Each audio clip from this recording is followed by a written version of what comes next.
पतिव्रता स्त्री जो होती है ना, उस पतिव्रता स्त्री के पातिव्रत धर्म में वह शक्ति होती है कि वह उस पतिव्रता धर्म की शक्ति के द्वारा कोई भी असंभव कार्य भी संभव कर सकती है, वह पतिव्रता स्त्री।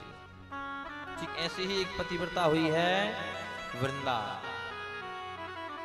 शिव महापुराण में वर्णन है, ध्यान देना मैया। ओ मैया, बातें क्यों करती हो, बातें मत किया करो कथा में, प्रेम से बोलो महादेव। तो मैयाओं सज्जनों, ऐसे ही एक पतिव्रता स्त्री वृंदा थी। वृंदा ने, शिव महापुराण की कथा में वर्णन आता है, वृंदा ने अपने पतिव्रता धर्म की शक्ति के द्वारा अपने पति के बाल बांका नहीं होने दिया। जलंधर का साक्षात भगवान भोलेनाथ भी चले गए युद्ध करने। अरे बाबा के लिए तो सब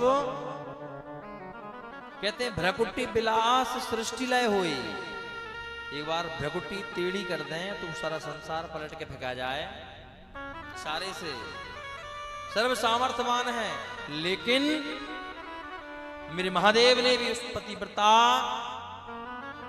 उस पातिव्रत धर्म की शक्ति जो थी उसका सम्मान किया।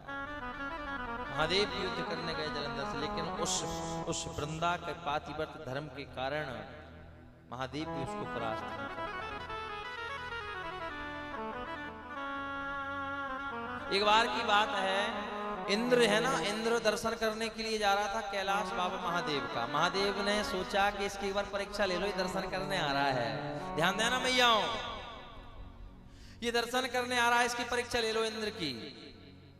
तो शरण में आता है, एक बार जरूर लेते हैं मेरे बाबा परीक्षा, यहां भी ले ली ना। एक दिन तो बड़ा बड़ा भयंकर पानी आने वाला था। कल रात्रि में नहीं देखा आपने कितनी बिजली कड़कड़ा रही थी, हवा चल रही थी कि पानी बहुत ही तेज आएगा, हैं? लेकिन बैठे ना बाबा महादेव, बैठे ना, परीक्षा ले लेते हैं। इंद्र जैसे ही जाने लगा तो परीक्षा ले ली। अवधूत वेश धारण करके महाराज और सामने खड़े हो गए। इंद्र ने कहा कौन हो तुम, कौन हो, परिचय पूछा तो महादेव ने कहा नहीं बताया, परीक्षा लेने आए थे। जब परिचय नहीं बताया तो इंद्र ने वज्र उठा करके प्रहार करने के लिए उठाने लगा। जब वज्र उठाने लगा तो मेरी महादेव महादेव महादेव के नेत्र से अग्नि प्रकट हुई, तेज प्रकट हुआ अग्नि का, जलाकर भस्म ही करने वाला। इतने में ब्रह्मा जी आ गए। ब्रह्मा जी ने कहा इंद्र ये महादेव हैं, क्षमा मांगो। ऐसे ही क्षमा मांगी, जैसे ही क्षमा मांगी तो अब सोचा महादेव ने कि ये क्रोधाग्नि निकली, इसको मैं कहां छोड़ूं। अब तो समुद्र में छोड़ दिया। समुद्र में छोड़ा तो उस अग्नि से समुद्र में एक बालक उत्पन्न हो गया, उसी का नाम हुआ जलंधर। क्रोधाग्नि से, शिव की क्रोधाग्नि से प्रकट हुआ, नाम हुआ जलंधर। वो जलंधर का विवाह कालनेमी की पुत्री वृंदा के साथ में हुआ। एक बार यह जलंधर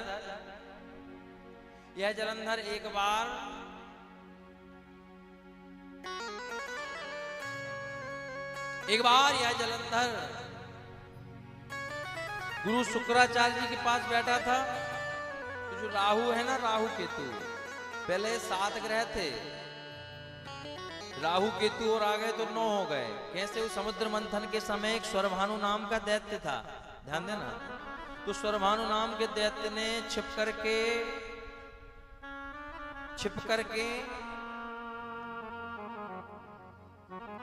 धोखे से अमृत पी लिया, और जब अमृत पिया धोखे से तो वह अमर हो गया। तो भगवान विष्णु ने उसका सर धड़ से अलग कर दिया। अमर हो गया था तो एक बन गया, एक भाग बन गया राहु, एक बन गया केतु। तब से ही पहले 7 ग्रह थे, फिर 9 ग्रह हो गए।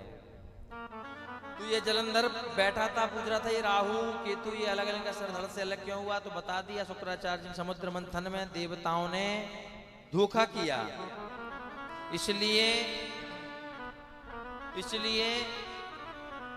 हम असुर अमृत नहीं पी पाए। इतना सुना तो चढ़ाई कर दी स्वर्ग पर जलंधर ने, और स्वर्ग पर चढ़ाई कर दी, सब देवताओं से स्वर्ग का आधिपत्य छीन लिया, उत्पात करने लगा। पत्नी जो थी वृंदा बड़ी पतिव्रता स्त्री थी। उस पतिव्रता स्त्री के पातिव्रत्य के कारण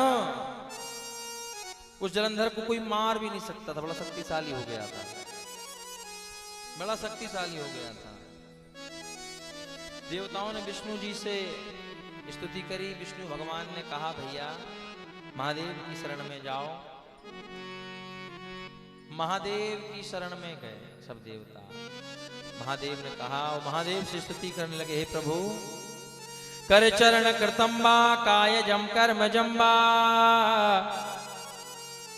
श्रवण नयन जम्बा मान संबा अपराधम। बाबा महादेव स्वागतम ते प्रसीदेषु तुभ्यं नमः श्रीनिवास श्रिया कांत यात्राहीना। बाबा हमारी रक्षा करो, हमारी रक्षा करो, हमें उस जलंधर दैत्य ने बड़ा उत्पात कर रखा है, हमारा आधिपत्य हमारा स्वर्ग ही छीन लिया, प्रभु आप रक्षा करो। भगवान देवताओं की रक्षा के लिए महादेव अपना त्रिशूल लेकर के पहुंच गए जलंधर से युद्ध करने के लिए। प्रेम से कहो हर हर, जोर से कहो हर हर। अब इधर जलंधर से शिव जी का युद्ध होने लगा, लेकिन जलंधर की पत्नी वृंदा पतिव्रता थी, इसलिए महादेव भी कई दिन तक युद्ध करते रहे। अरे पातिव्रत धर्म में तो बात सकती है कि त्रिदेवों को भी सती अनुसुईया ने, माता अनुसुईया ने छोटा सा बालक बनाकर पलने में झुला दिया था। मैंने निवेदन किया था ना, पत्नी का परमेश्वर पति होता है, बिन परमेश्वर सोना मंदिर, बिंदिया बिना लिलार, सोना पति बिना संसार। अरे हंसकाय कर रहे हो, सत्यता है, हैं? प्रेम से कहो हर हर। पति ही परमेश्वर होता है। क्यों मैं आऊं? हाँ जी कि ना जी? बोलो, अरे बोलो ना। हाँ जी, पति ही परमेश्वर होता है।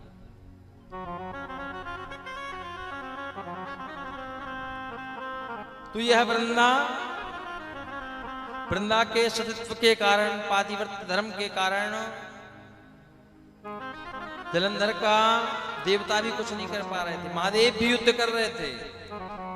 इधर विष्णु भगवान नारायण, भगवान विष्णु वृंदा के यहाँ पहुंचे, वृंदा का जो सतीत्व था उसको भंग किया। तब जाकर के देवताओं की रक्षा के लिए भगवान महादेव ने उस जलंधर का संहार किया, और जैसे ही संहार किया उसका सर धड़ से अलग हो गया। सर जो था वह वृंदा के सामने आकर के गिर गया। तो वृंदा ने देखा तो जब जो भगवान विष्णु थे जलंधर का रूप बना करके गए थे, जैसे ही जिस सर धड़ से अलग गिरा और सामने वृंदा के पहुंच गया जलंधर का सर, तो देखा कि ये भी मेरे पति खड़े हैं और सर ये पड़ा है।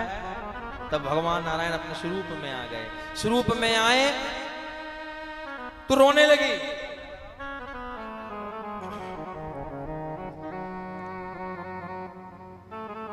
जैसे ही इसने देखा तो देख करके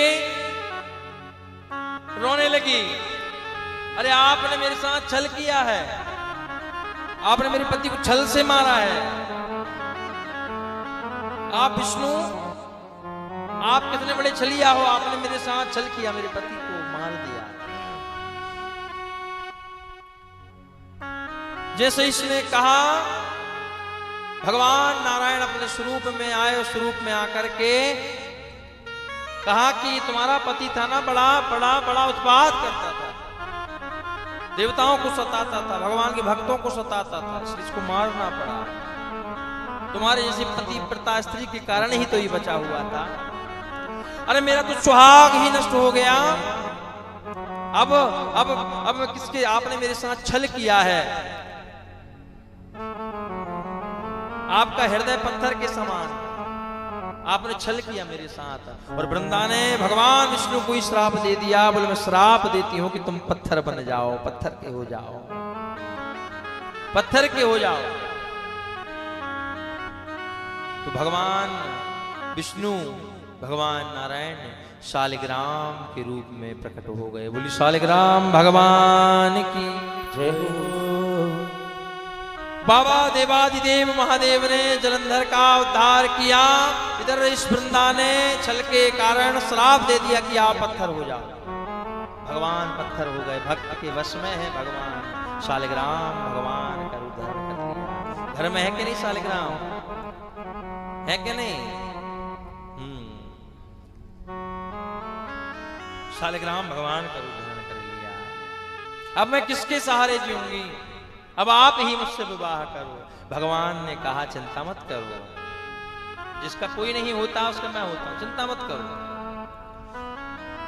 भगवान ने आशीर्वाद दे दिया तो वही वृंदा एक पौधा बन गई, और पौधा बनी तो वही पौधा आज तुलसी का पौधा घर घर में रखा जाता है, घर घर में रखा जाता है। वही तुलसी माता वृंदा। और जिनके घर में तुलसी होती है उनके घर में हमेशा सुख शांति समृद्धि होती है। कहते हैं तुलसी पत्र शालिग्राम को चढ़ता है, लेकिन भगवान शिव को नहीं चढ़ता। क्यों? क्योंकि वृंदा ने कह दिया कि महादेव ने मेरे पति को मार दिया, इसलिए अब मैं महादेव के ऊपर कभी भी नहीं चढ़ूंगा, समर्पित नहीं होगा। मंजरी चढ़ती है, मंजरी होती है ना, मंजरी समझते हो ना, वो मंजरी तो चढ़ती है पर पत्र नहीं चढ़ता। वृंदा पौधा बन गई तुलसी, और शालिग्राम जी उसमें विराजमान हो गए। इसलिए सदैव शालिग्राम जी के ऊपर तुलसी माता को अर्पित किया जाता है। बिना तुलसी के वह भगवान शालिग्राम भगवान विष्णु भोग भी स्वीकार नहीं करते। भगवान विष्णु को तो चढ़ती है, भगवान शिव को नहीं चढ़ती। अच्छा, एक और मैंने कथा सुनाई थी एक दिन, केतकी का पुष्प। केतकी का पुष्प भी कभी मत चढ़ाना धोखे से भोलेनाथ को, भोले बाबा को, केतकी का फूल, क्योंकि केतकी के फूल को श्राप है भोलेनाथ का, झूठ बोलने का, झूठ बोला था उसने, इसलिए केतकी का फूल मत चढ़ाना कभी। चढ़ाने से पाप लगता है, गोहत्या के समान पाप लगता है। केतकी का पुष्प मत चढ़ाना, महादेव को नहीं चढ़ाया जाता।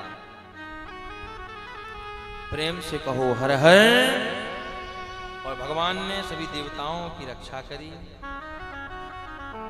सदैव विष्णु में अपना स्थान ले लिया। और वृंदा ने यह सिद्ध करके भी बताया कि पतिव्रता स्त्री के पातिव्रत धर्म में वह शक्ति है कि असंभव कार्य भी संभव हो सकता है।